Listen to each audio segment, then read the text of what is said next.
Hello everyone, I'm Heather. I'm back for the very last Booktube prize video of the year. It's the finals. I've been given the fiction category again. Because I've had the fiction category before, 2 of the 6 books in my list for this time, I have already read them, which is exciting. Because also Shorty September is in September and I don't want to share Shorty September with any other kind of project. So I need to finish all of these books within the month of August, which I feel like I can do. Like, I'm feeling good about it, even though I think at least 2 of these 4 books are chunkers. Okay, so the books that we have for this round, the first one is Love Songs of W.E.B. Du Bois by Honoré Fanonne Jeffers. This one I read, I think, for the quarterfinals. I gave that 4 stars and I put it at the top of my ranking for that round. I'm gonna link that video below and you can just go to the chapters on that to go directly to the Love Songs thing where I talk about that book. And then Island of the Missing Trees by Elif Shafak. I also gave that one 4 stars. I read that one because I was gonna go see Elif Shafak in Hay Festival and she was discussing this book. I quite like that one, but I didn't do it for Booktube prize, so I didn't put it in a ranking. It was just sort of 4 stars. I think I talked about that in another video as well, so I'll link that one below and try to chapter it so you can go straight there.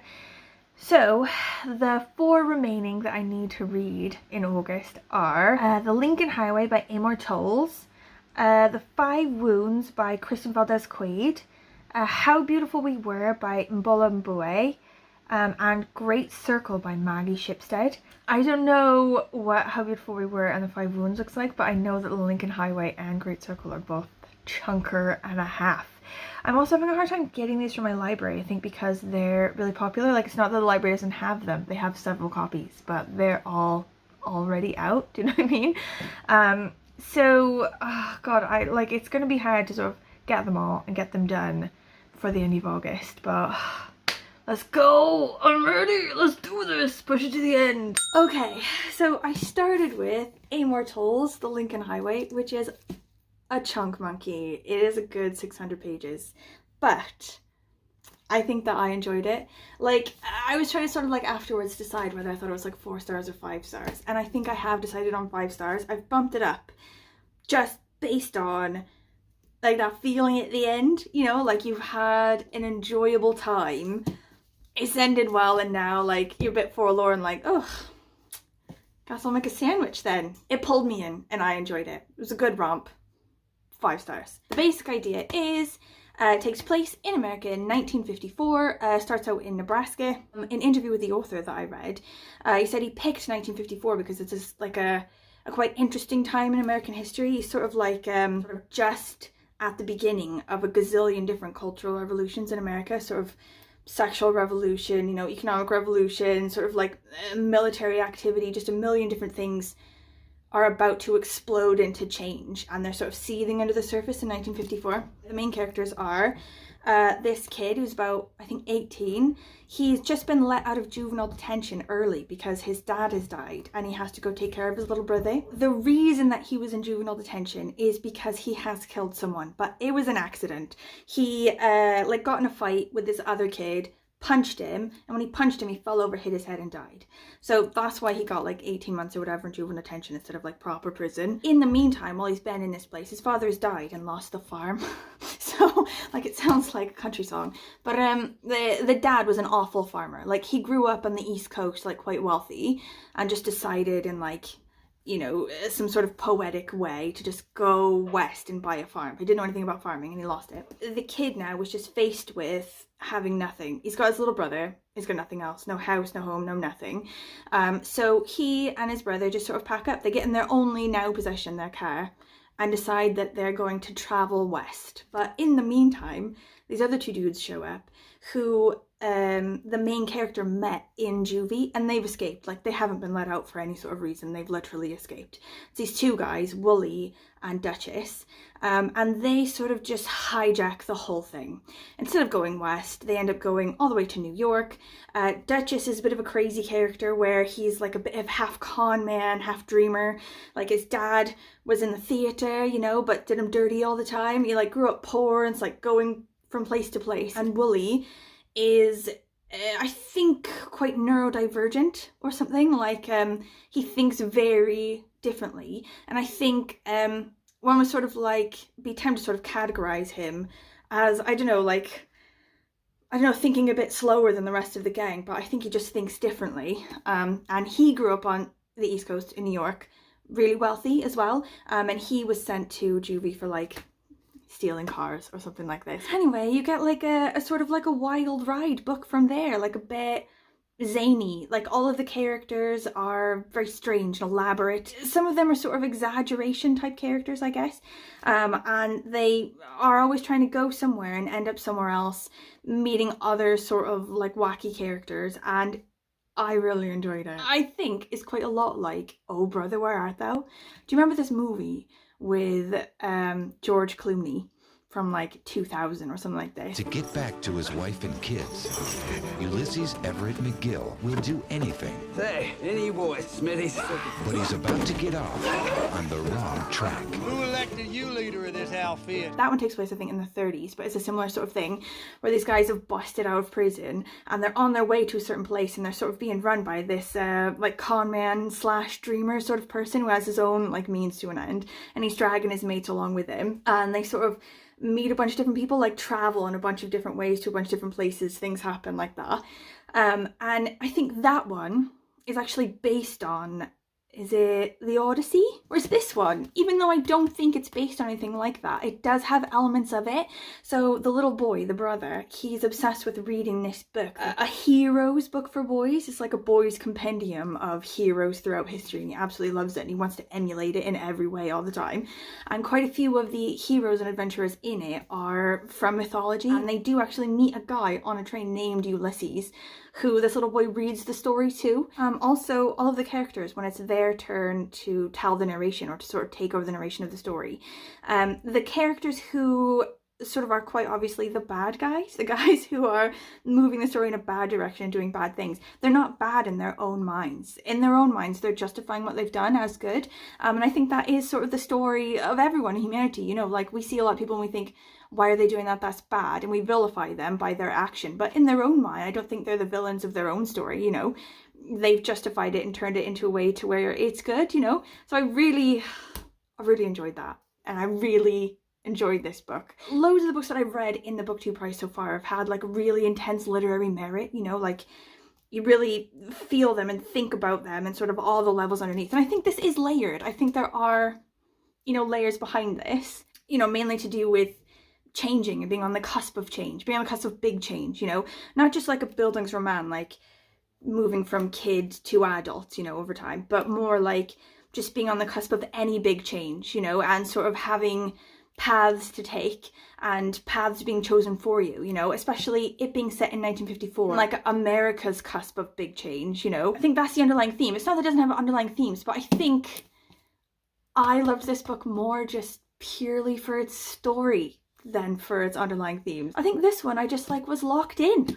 Like, it sucked me in for 4 days and I couldn't think about anything but getting back to this book and reading more of it. And then it ended and I was like a bit bereft. I also gave 5 stars to Love Songs of W.E.B. Du Bois, so I think at the end of this I'm gonna have a serious talk with myself about which of those 2 books I like more.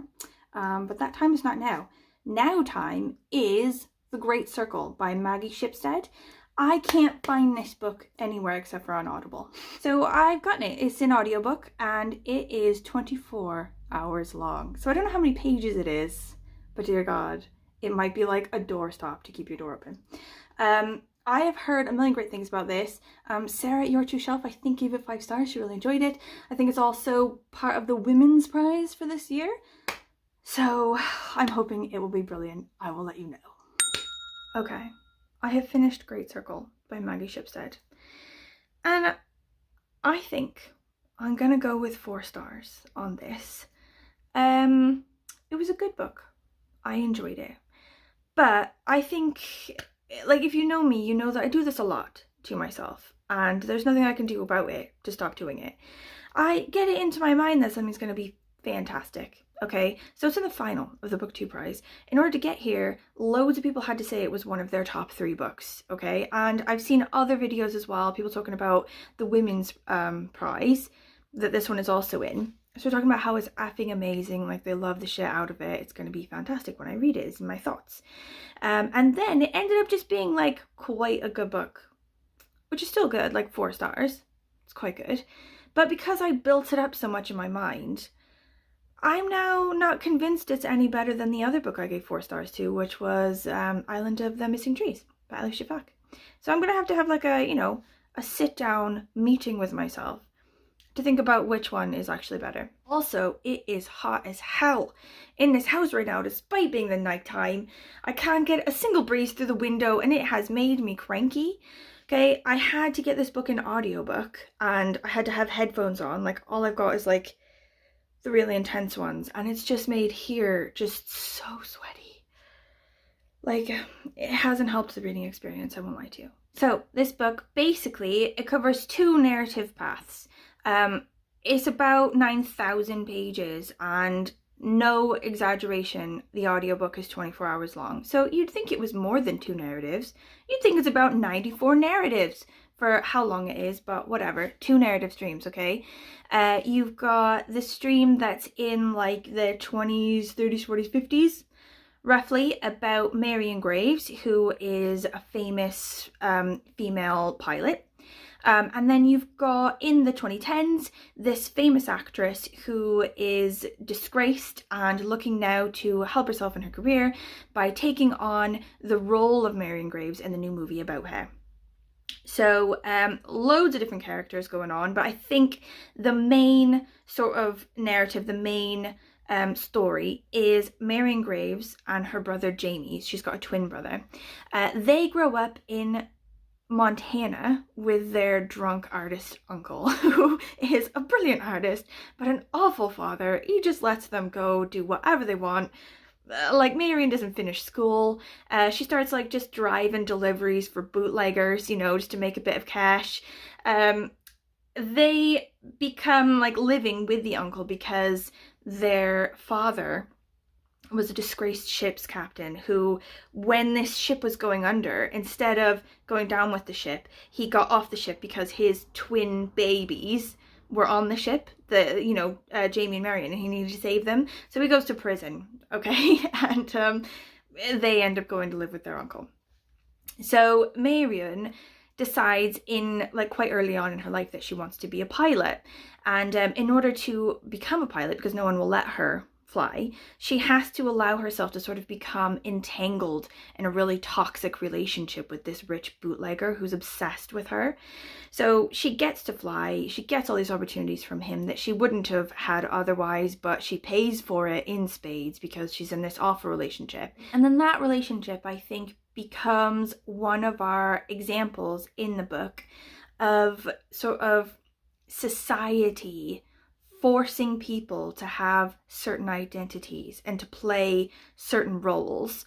But quite a lot of people in society don't fit those nice little tidy identity molds and have to break free. And I think, a theme of like flight, like flying away, flying free, escaping, breaking free is not just about breaking free of the ground, and flying into the sky, but like breaking free of these like societal norms and identity norms that keep like people in a box, So Marion, she's really boyish. She likes to dress in boys' clothes and wear boys' hair and do boys' jobs. She wants to be a pilot, but it's because females at that time aren't given the sort of right opportunities to do these sort of things. She has to fit herself back into the role of tidy wife, and like obeys her husband and does what her husband wants. And then the husband really wants to have a baby, and she's forced then to be like, but I don't want to be a mother, but society says that I now must be a mother, blah, blah.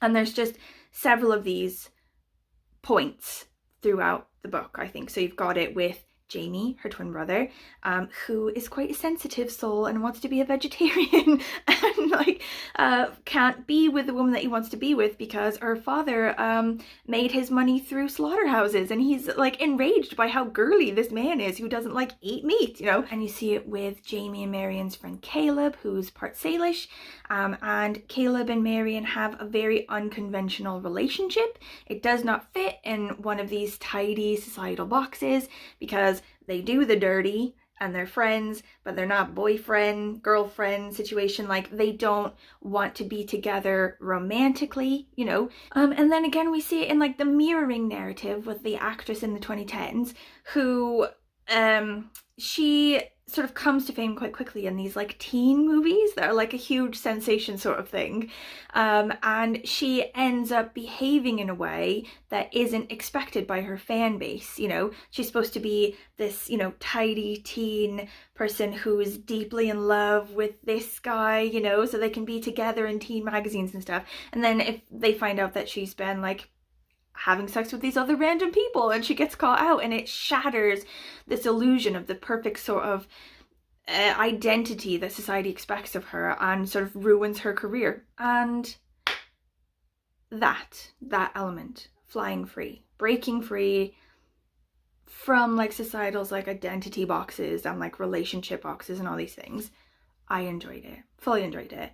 Also, I really enjoyed like the narrative feature of the two sort of like mirroring like storylines. I love that as a way to tell a story. Like, there's another one I really liked. Can't think of the name of it now, like I'll put it up. But it had sort of a similar thing, like an interesting thing happened a long time ago and now they're making a movie of it, and now you have like the two, you're telling each story through the sort of like prism of the other side as well. Really enjoyed that feature as well. Also, this time span in the book, it goes over a large time span and you sort of live through history, you know. Jamie and Marion participate in the war, so does Caleb. Also, sort of even after the war, sort of like Europe rebuilding itself, things like this. You live through history because they live through history, and it's something, it's like a way to learn quite a bit about history. And you know, I love that. I love to Google things I didn't quite realize were a thing. However, it's hot as balls in here. And why was this book so long? Like, the war years, like Jamie and Marion and Caleb, they all participate in some way in World War II. And it was an incredibly boring account of World War II. Like, I'm sweaty on my sofa with my ass wet, just sticking to the pleather, okay? My headphones around my head just causing actual sweat rings on my hair and my ears, and I just had to listen to the most boring account of World War II that ever happened, okay? And it's not like nothing actually happens, you know? There are big events, okay? But they're so like far in between just like normal sort of events, or like people visiting, people having sex, people doing normal stuff, people getting cocktails. Like, this is 24 hours. Like, surely we could have cut out some shit. Okay? Like, for real. Part of me loves this book. And I really, like, I'm not going to blow the ending for you, obviously, because I'm not a dick. But the book itself, all the way to the end, is untidy. Okay? And I think like, there's this woman who's like an author who writes the original sort of book about Marion Graves, and she's bagged on the whole time by other people because she likes things to be tidy, you know. And there's like this feeling that she doesn't get it, she shouldn't be let in on secrets or things because she wouldn't be able to understand it, because she thinks that the whole of life should fit into tidy boxes, you know. Sort of like being a huge theme of the book, like identities and relationships and stuff. Like, life doesn't fit in these tidy boxes. So the book itself and the narrative of the thing, all the way to the end, also doesn't fit in these tidy boxes. And I love that. I think it's brilliant. I think that whole theme and everything tied together so well. And I loved that. But also part of me is like, we could have ended that so much sooner and still had the brilliant effect of it all. You know what? No, 3 stars. I'm gonna give the book 3 stars. That's right. I've just knocked it all the way down because I'm sweaty. No no, it is 4 stars. I'm gonna leave it at 4 stars. I did really enjoy it. I'm just very grumpy. I have 2 books left in this round, and my borrow box hold has come through from my library for the ebook of How Beautiful We Were by Imbolo Mbue. So I'm gonna do that one next. I think this one is about a village in Africa fighting big industry or something. I'm pretty excited for this one actually, but I'm trying not to get too excited. Also, I'm not gonna start it right now because it's too hot. I'm gonna try to give this book a better fighting chance against my high expectations and my awful heatwave mood. And I will let you know how it goes. Okay, I have finished How Beautiful We Were and I enjoyed it. It has cooled off. It is no longer hot as balls. And so I'm going to give this one 4 stars, but like a happy 4 stars, very different from the like cranky and super hot 4 stars that I gave Great Circle. I think, like, I don't know actually, of the ones that, so I now have 2 5-star reads and 3 4-star reads, and I honestly don't know which of the ones are above the other ones. Like at the end I'm gonna have to have serious like meeting with myself to decide which of the 4-star ones above each other or which of the 5-star ones are above each other. Anyway, okay, so this one, it is about an African village fighting against physical, environmental, cultural destruction at the hands of an American oil company who has set up down the road from them. It takes place over a couple decades, like I think it's like early 80s to like modern times now, sort of like 40-ish years. And it's told by a bunch of different viewpoints. So you've got like a collective viewpoint, which is the children, just sort of like the people of the village who are around the main character's age. And then you've got a couple different people as part of the same family. So you've got Tula, who's sort of the main character, and then you've got her brother, and you've got her mem, and I think her uncle and her grandmother. They all sort of take over the story at certain points. And basically, it just tells about this 40-year fight with this company that is poisoning their land, poisoning the soil, poisoning the children, and sort of then infiltrating them as a group as well, and sort of like performing like a sort of cultural genocide as well, sort of turning the village, like turning their children to be more like them, you know, sort of like more like the American company and like the government people or whatever, and less like the sort of native people of the village. And in the story, there are a couple sort of movements that look like they're gonna gain hold and sort of help the village. And you sort of like hold your like cross your fingers, like, oh, this one's gonna work, you know. There's like a restoration project, there's like American courts, there's, you know, like a lawyer that's gonna fight for them, and you're sort of hoping that these are gonna be the things that help them. Like, I won't spoil the ending or whatever, but Tula is sort of their main hero, their main sort of fighter. She is really smart, and she gets like a special grant to go and do sort of special schooling in the big city nearby, and then to go to university in New York. And she sort of goes to university in New York. She spends 10 years away, sort of falls in love with this guy, has a life, sort of like joins all these different social justice movements, sort of learns about different sort of movements, like you know, peaceful movements, violent movements, sort of what works, what doesn't work. And then in the end, she's so drawn to her people and so drawn to her culture and her cause that she leaves all that behind. She leaves her life, she leaves the love of her life and everything to go back to her village, to help her village fight against this like corporation that is taking everything from them. And like I'm wary about saying really a lot about this one. I feel like all the other books I had loads of things to say, but I feel like this one can very easily be spoiled. Like the ending can very easily be spoiled, and like just the whole sort of like vibe of it. Like if I spill too much, I could easily ruin it. But the story itself was banging, you know, it like pulled me in, you know, it was really intriguing, it sucked me in. I googled absolutely loads of things, because it's obviously based on a real place, isn't it? Like it doesn't say what real place it is, but it like the author herself, I think, is from Cameroon, and it is very sort of like Cameroon and sort of other Western African places. So I googled absolutely loads of stuff about that, and like so the background themes of it, of like sort of imperialism, you know, like non-violent and like violent social justice movements, you know, like the little guy fighting against the big guy, sort of choosing, you know, courage in the face of like potential defeat, you know, stuff like this.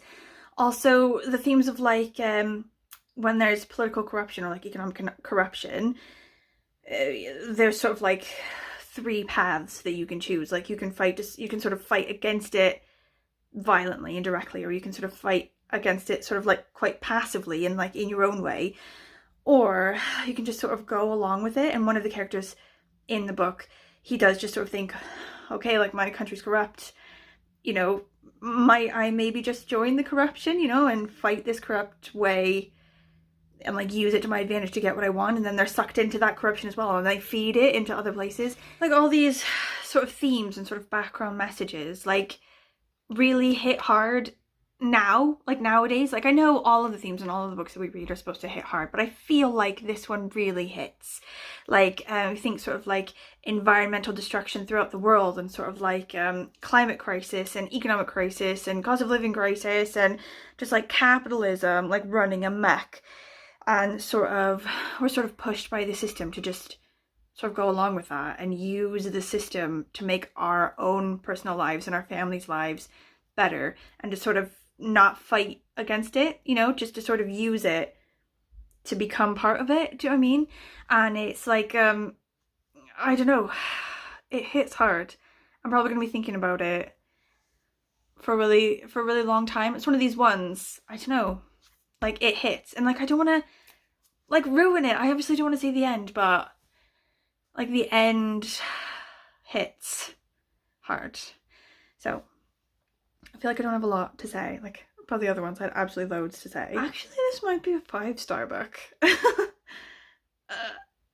Like it did, I feel like it did really affect me, and just like the futility and like the hopelessness of it, and how it just like eats up everything, like all land, all tradition, all like relationships. Nah, I'm gonna go with 4 stars. And I think because for me personally, it was quite long. Like it wasn't as long as the other ones that I've read, but it's still like way over 400 pages. I think maybe over 500 as well. And also there's a load of different narratives, which I think partly made it better and like strengthened it, giving you sort of different viewpoints. But also, in my mind, when there's too many people taking over the main character's role and like the main narrative, I feel like I lose something. It's sort of easy for me to, I don't know, like get overwhelmed and feel like I'm like missing things, you know, like I can't keep loads of things straight. But that's literally just me. Like that's literally my like personal opinion. That's nothing to do with the quality of the book. So I think I'm gonna go with 4 stars, but like a 4 stars plus situation. So maybe elevating it above the other 4-star books, but not up to the level of the 5-star ones. You get me? Okay, one book left, which is The 5 Wounds by Kristin Valdez Quade, I think. I will put it up. This one I'm really excited for. Like I can't remember why, because I can't remember the blurb literally at all at the minute. I remember reading the blurb and thinking, yes mate, this is one for me. So I will let you know. Okay, I finished The 5 Wounds by Kristin Valdez Quade, and this is it. This is the one. This is my like number 1 for this round, you know, like this finals round, for this whole like booktube project. This is the best one I've read. It was amazing. Potentially one of my favorite books for the year. And this is the book that I was hoping to find in like doing this whole project, this whole booktube prize business. I was hoping I'd come across at least one brilliant book that I just loved to shit. Like it was so good. Like this author is a debut author. This is like her first sort of published novel, and like the amount of like empathy and like innate sort of like deep dive understanding of humanity that this author must possess in order to have made these characters, these like deep, like beautiful, so real, so rich characters, is unbelievable. Like they say, you know, people who read fiction or write fiction or whatever, like tend to be like more empathetic people in general, and like I don't know if that's true. Like I like to think that, obviously, because I read a lot of fiction, but like I do feel like there's some truth there, you know, because you delve into people's minds and emotions and personalities and lives all the time, just sitting on your sofa, like delving in this way. It helps you to like see other kinds of people in different ways, you know, and sort of like understand why they are the way they are and forgive them for things and sort of like praise them and see like the good and bad in them in different ways, you know. And it's literally books like this that do it. They're like make us better people. And it just, when I'm reading books like this, I look around and I see people in a completely different way, you know, like a potentially sort of a more forgiving way, I don't know, or like you're harder on them for certain things, but you know, more forgiving for other things, and like more eager and sort of able to see the strengths in them and the good things about them. Do you know what I mean? Like this book is about a family in New Mexico. So the main character, or so I guess they're sort of all main characters, but you've got Angel or Angelica. She is in high school when she gets pregnant. She's about 15. I think she has her kid when she's 16. Her baby's name is Connor. Her parents are split up. They were also teen parents. Her dad is a bit of a disappointment in certain ways. Like he's unemployed. Like you know, he sort of doesn't have a degree or anything like that. He doesn't have a lot of ambition. He's a bit of a fuck up, you know. And her mother sort of has like quite a good job and everything, and she's got a good head on her shoulders, but she's sort of constantly sort of bringing in boyfriends who show, you know, like lack of judgment in her boyfriend situation, and they've the last boyfriend and the daughter have had sort of a falling out, which was really quite unacceptable, and the mother back to the boyfriend, you know. So she's sort of like in the sort of opening bits of the book, she's stormed out on the mother. She lives with her mum. She stormed out on her mom to live with her dad and her grandma, and her dad is like, why are you here? Like he doesn't want this responsibility. He feels uncomfortable like being, you know, in this situation. Like, I haven't had to raise you, you know, I'm not able to. Like his own confidence gets a lot of knocks, but his grandmother's mother is around to sort of help him, and sort of she like holds him together, and she's rocking everything. But it's like very early on in the book, so I will say it's very early on in the book, you find out she has brain cancer, so she's not going to be around long in their lives, and they've got to sort everything out. Sort of the whole family is sort of damaged in a million ways, and they're so dysfunctional, but there's like so much love there, and the baby Connor like sort of brings them together, or sort of like teaches them about themselves and all this sort of stuff. Like, not a lot of actual things go on or happen. It's just the way the characters act, the way they are, you get in their heads, and it's just like an unreal sort of deep dive into humanity, like into their minds, into how they think, you know. And the author makes them so rich and so rounded. Like, you know, it is so easy to, I don't know, write 2D characters or even 3D characters, which, you know, are just barely 3D. You know, I think a lot of people skim the surface on this, you know, and they don't get it right. You know, it's so hard to just get it so right. And I think this author like got it. I'm absolutely in love with all of her characters and all of like the growth that they've gone through in this book, and it's just making me see people in my life in just a beautiful sort of way. Oh my god. Anyway, 5 stars. 5 stars plus. Like, bumping this 5-star one above all the other ones that I gave 5 stars to. Definitely. Okay, I'm having like a bit of a crisis, and in the middle of some confusion about my final ranking. Love Songs of W.E.B. Du Bois, I gave that 4 stars in my last video, like in the last round that I did. I could have sworn I gave that 5 stars. you know. But then I was sort of going back and thinking about it, like, okay, yeah, it was really long. I think I was annoyed by how long it was, and it felt long. So I dropped it down to 4 stars instead of 5 stars. But in this ranking now, I think in my mind I was like, oh, there's several different books I've given 5 stars to, which all need to sort of like battle out at the top. But actually, I've only given 2 books 5 stars, and it's The 5 Wounds, which is number 1, obviously, because it was banging. But then also The Lincoln Highway. Like, I really liked The Lincoln Highway, but did I like it, you know, number 2 slot good? Did I like it that much? Like, that it should be up there with, like, The 5 Wounds, which was banging? Like, not really, you know? I think, I don't know, in my mind, I want Love Songs to be higher up. Sort of like my number 2. Do you know what I mean? But I did only give it 4 stars, and to be fair, I gave How Beautiful We Were, I gave that like a 4 stars plus, you know? Like, in my star ranking, even How Beautiful We Were would be above Love Songs, you know? Or should I, like, roll with that? Should I go with my initial reaction to these books? Because not all of the books have had the amount of time to sit and fester in my mind as much as Love Songs. So I guess if I'd been ranking it right when I read it, it would have been a solid 4, instead of, like, having climbed to, like, a 5-ish sort of situation in my mind in the time that has elapsed.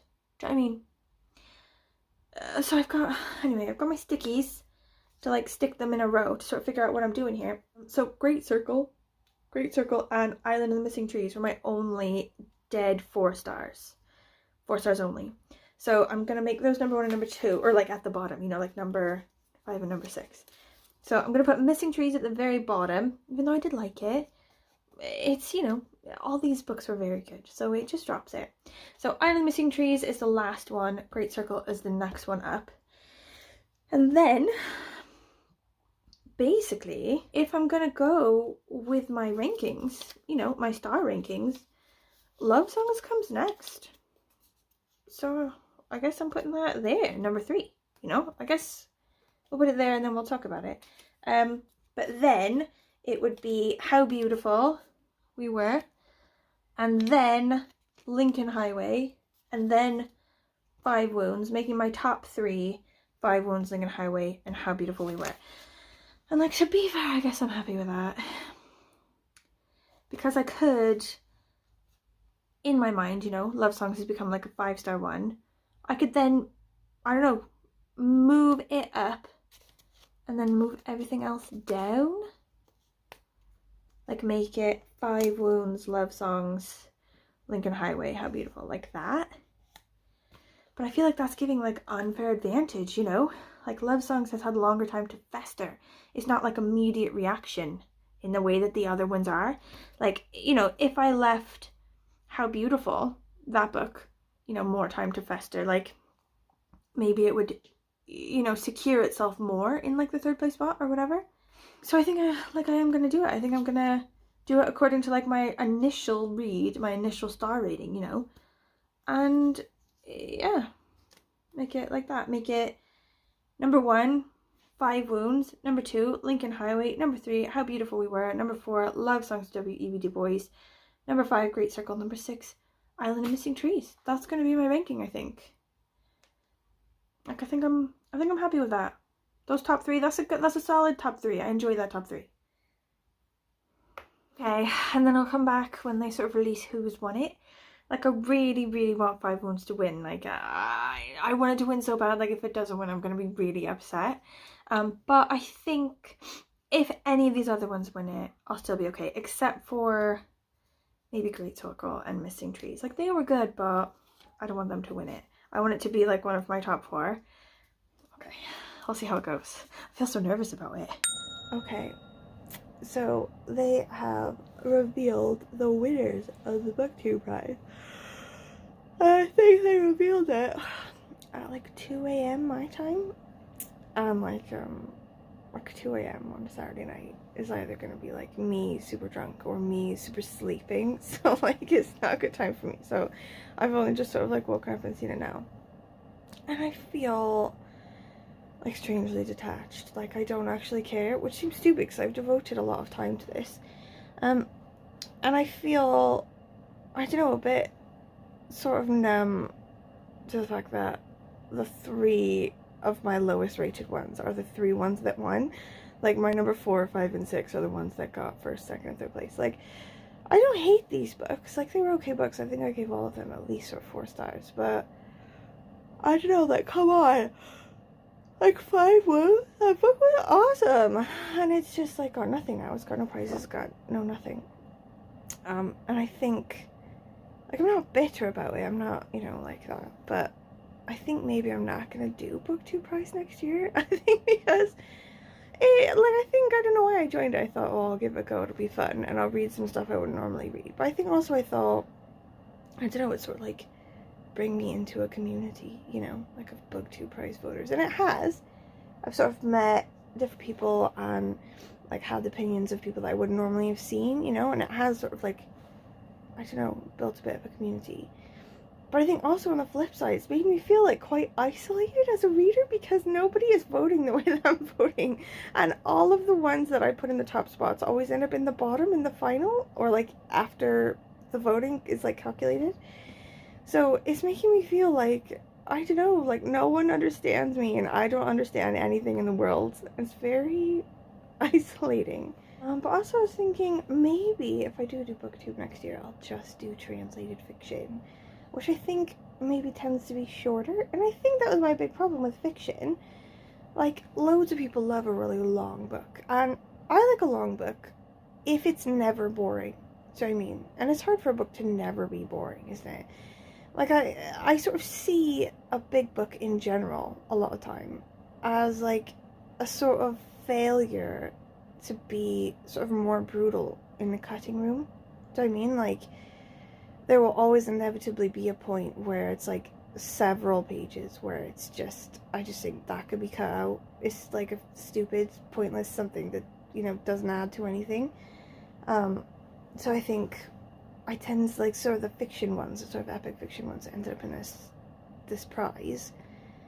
I downgraded them in my mind for that, thinking like the editor has failed them, you know, whereas I guess a lot of people would just think, oh, a longer book, you know, is more to love. It adds more to the story and more depth and everything, which I don't totally disagree with, I guess. So maybe next year I'll just do the translated fiction. Dunno. Anyway, thank you for watching. I apologize if this is long as F, this video. I'm gonna put in a little chapter thing so you can go with me though. But if you have any questions for me, any comments at all, how did you feel about the Booktube prize winners? Did the ones that you love win? Hooray! Or are you like me? Did they not win? And I will see you soonish. Bye!